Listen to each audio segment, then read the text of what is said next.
Hi, Liz Beavers with Graphic Solutions Group, and today's topic is going to be when we're doing hats, why are we using cap tearaway and not using garment tearaway?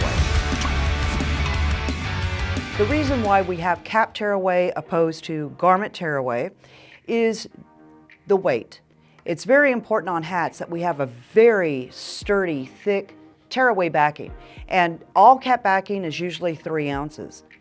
When we go to garment tearaway, it ranges anywhere from 1.5 ounces to 2.2 ounces, which isn't quite as stable.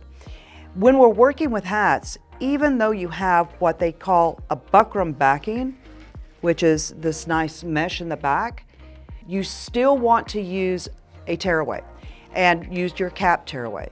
I've had customers say, hey, I've done hats, didn't use any tearaway at all, and my embroidery was still nice.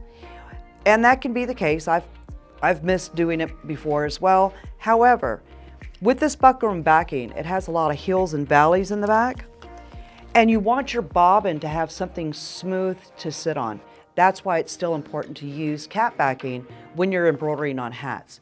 So cap backing usually is about 4 inches in height to 4.5 inches. And you can either get it in a complete roll like this, and you can rip off the size that you're wanting, or you can buy pre-cuts.